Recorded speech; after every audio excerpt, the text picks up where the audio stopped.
Why are you here? On my way home, when I passed through a deserted park, I heard a cat-like cry from the trash bin. I thought someone had played a prank and got stuck inside, so I peeked in. There was my 3-month-old daughter. She was supposed to be home with my husband. In a panic, I called him, and he calmly lied. Our daughter is napping. I couldn't believe he would abandon our own child. Furious, I decided to make my husband suffer the same fate. I am Mary, 30 years old. At my workplace, I was courted by John, the son of the company president. We got married just 3 months later, and I became a housewife to support him. During our courtship and early marriage, John was very kind. My parents-in-law also blessed us, and I was living happily every day. However, as time went by, John's true nature, which I hadn't seen during our courtship, began to emerge. About half a year after getting married, I happily became pregnant. Since John and I had talked about wanting a child soon, I immediately shared the news. John said, Really? Yes! It must be a boy. I replied, We don't know yet, but as long as the baby is healthy, either gender is fine. John insisted. No! Our child is definitely a boy. Despite my reservations, he was thrilled about the pregnancy. From then on, John took it upon himself to inform our parents and colleagues that we were having a son. He even assumed the baby's name would be male and started buying boys' clothes. His unwavering belief became more pronounced. I worried. Is John really okay with this uncertainty? Months later, during a prenatal checkup, we finally learned the baby's gender. I hesitantly told John, the baby is a girl. His reaction shocked me. What? Why a girl? I wanted a boy. I explained that we couldn't choose the gender, but she was healthy and would surely be adorable. John retorted, I don't care. It's because you didn't take proper care of yourself that it's not a boy. I was taken aback. I'd never heard that my lifestyle affected the baby's gender. John's unreasonable blame left me speechless. Despite my efforts, I couldn't argue with his absurd reasoning. Would he love our daughter when she was born? For the first time, I felt anxious about our life together. Since learning our child was a girl, John's attitude toward me grew noticeably colder. Today is the day to buy baby supplies. Remember? I reminded him. His response. I'm not in the mood, so I won't go. I sighed. This wasn't the first time he'd canceled plans related to our child. When he thought it was a boy, he eagerly prepared everything. Now that it's a girl, his motivation seems non-existent. In the evening, John finally returned home. I'm back. I'm starving. Is dinner ready? It'll take a little more time, so please be patient. Despite repeatedly breaking promises, John acted nonchalant. Annoyed, I couldn't help but respond in an irritable tone. What's with that attitude? It's nothing. You're so cheeky. Whose money do you think supports our life?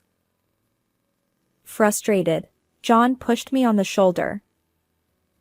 Ouch! I never thought I would be subjected to violence.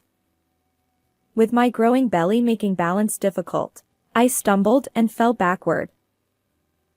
I never imagined he'd shove a pregnant woman. Shocked by his actions, I felt pain in my lower back and tightening in my abdomen. I instinctively clutched my belly and sank to the floor. Ouch, my belly. I'm sorry. Work has been stressful lately, and I lost control. I won't do it again. Perhaps seeing my distress, John hurried over, helped me up, and guided me to the sofa. He brewed a warm drink and brought a blanket. It was the first time in a while that he'd been so kind. Thank you, I'm okay, now. Seeing John's concern, I wondered if stress was the cause of his behavior. I decided to forgive him. Some time later, I safely gave birth to a lovely baby girl. I named her Helen. She grew up healthy and lively. As I'd feared during pregnancy, John remained indifferent to our daughter. Despite my disappointment, I hoped that fatherly instincts would eventually awaken in him. One day, while struggling with parenting Helen, I received a call from my mother. She had been in an accident and was injured, requiring hospitalization. Since my father's passing, she had been living alone without any reliable relatives nearby. Although her life wasn't in immediate danger, I worried and decided to visit her. However, our family home was far away, and the journey would take a full day. I hesitated to take 3-month-old Helen with me. When I informed John that I was going to visit my mother, he responded with an indifferent and showed no interest in coming along. Despite my concerns about leaving Helen, I had no other option but to entrust her care to him. Please follow the instructions for preparing the formula exactly as I showed you. If you're unsure, I've left notes, so make sure to check. John replied, I'll manage for a day. You better hurry, you'll miss the train. Reluctantly, he agreed to take care of Helen during my absence. Initially, he wore a displeased expression, but after repeated requests for his cooperation in parenting, he seemed to understand. He even made an effort to learn about feeding and diaper changes. Perhaps this was an opportunity for John to grow as a father. On the morning of my departure, I left with hopeful expectations, torn between my responsibilities and my longing to see my mother. After a long journey, I safely reunited with her. She appeared more spirited than I had anticipated. With hospital arrangements settled, I stayed overnight at my childhood home. The next day, I had planned to spend the morning with my mother before returning. However, she called early, suggesting I come back sooner for Helen's sake. Worried about our child, I had initially told John I'd return in the evening. But I changed my plans, opting to take the first train home. As a result, I arrived at our nearest station well ahead of schedule, eager to see Helen. I walked briskly toward home. Wait, what's that sound? Along the path from the station to our house, there was a sparsely populated park. As I passed through, I heard something resembling a baby's cry. I glanced around, but there was no one else, no parents with children or anyone else nearby. It must be my imagination, a baby wouldn't be here. Perhaps it was just a kitten's mewing. Despite my rationalization, curiosity got the better of me, and I entered the park to investigate. As I walked, guided by the sound, it seemed that the cries were coming from inside a trash bin. Perhaps someone had played a prank, trapping a creature inside. Feeling sorry for it, I opened the lid to rescue whatever was stuck. But to my surprise, it wasn't a cat, it was Helen. What? Why is she here? I exclaimed. There she was, my daughter, Helen. Panic surged through me, but I quickly lifted her out of the trash bin. Helen cried intensely, but as I held her, she gradually calmed down. She looked at me and even managed a little smile. Relieved by her well-being, I sighed. But how could this be? Helen was supposed to be home with John. I hurriedly called John. Hello. How's Helen? John replied nonchalantly. Oh, she's napping, so no problem. I couldn't believe his obvious lie. Still, I managed a response and hung up. John likely had no idea I'd changed my plans and was already near home. He thought Helen's situation wouldn't be discovered, so he lied to me. Hearing his words, my trust and affection for him crumbled audibly. John had always wanted a son. Since Helen's birth, I hadn't seen him show any affection toward her. I hoped fatherly instincts would eventually emerge, but it seemed my wish fell on deaf ears. How could he abandon his daughter like this? Unforgivable. I resolved to seek revenge against John for subjecting my precious daughter to such cruelty. For now, what should I do? Taking Helen back to John's house was risky. After careful consideration, I decided to take her in a taxi to a certain location. As night fell, I returned home according to my original schedule. When I opened the front door, John came running from the back of the room, looking frantic. It's terrible. I accidentally fell asleep, and Helen is gone. She must have been kidnapped.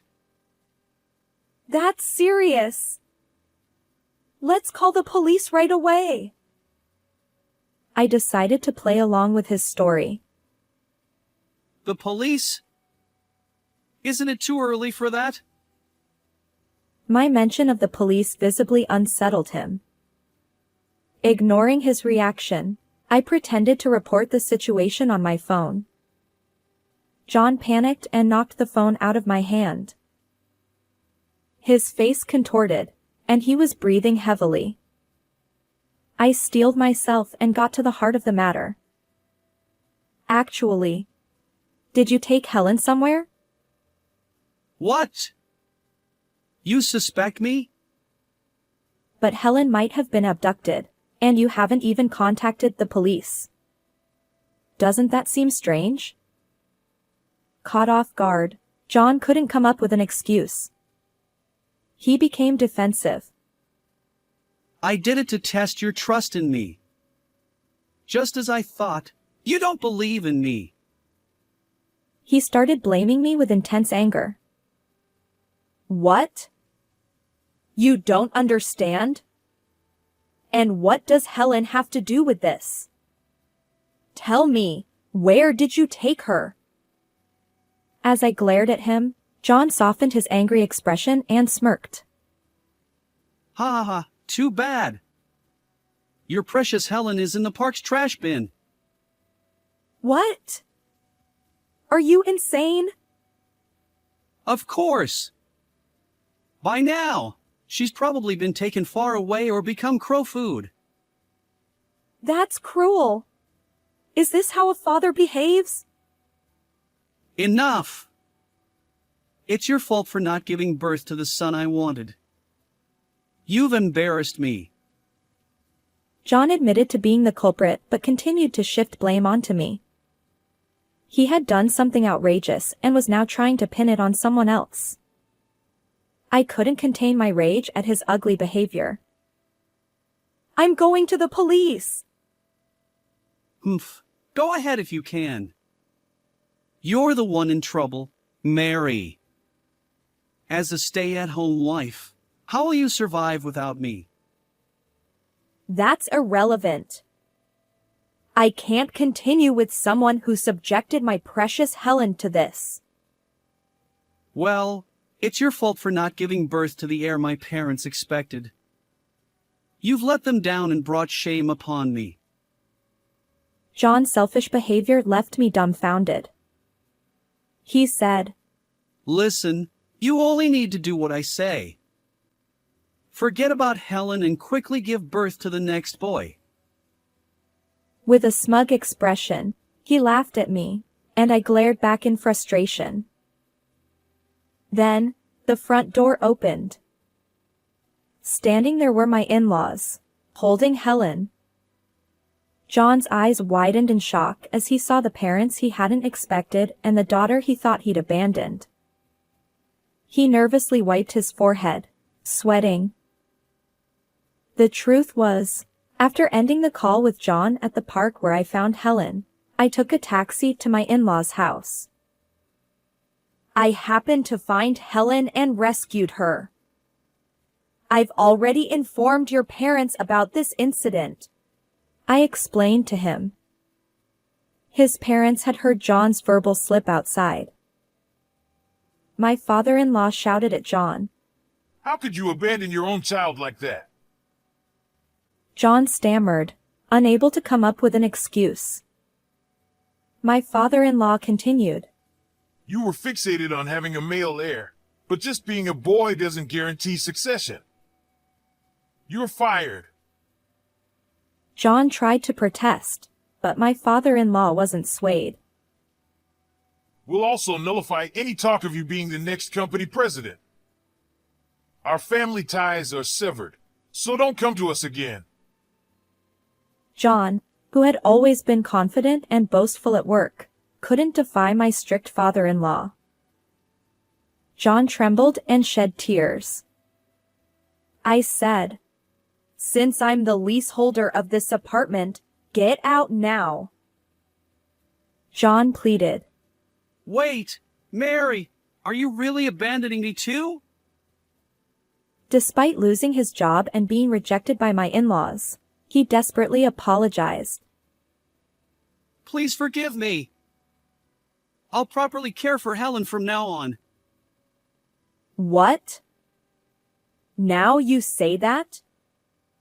You abandoned your own child, and just because she's not a boy? I messed up, but I don't need to obsess over an heir anymore. It's fine. And, I'll take care of parenting from now on, so you can work outside. Don't belittle me. I'll never forgive you. I never want to see your face again. I looked down at John and delivered my cold response. His last hope shattered, and he sobbed. Despite some resistance, my in-laws pressured him, and he eventually packed his belongings, shoulders slumped, and left. Our divorce was finalized. I claimed $20,000 in alimony and $100,000 in child support from John. My in-laws covered the payments up front, and John, now jobless and abandoned by his parents, lives in a rundown apartment, working tirelessly at a physical labor job day and night. As for Helen and me, we returned to my hometown where my mother lives. We live happily with my recovered mother and our adorable daughter.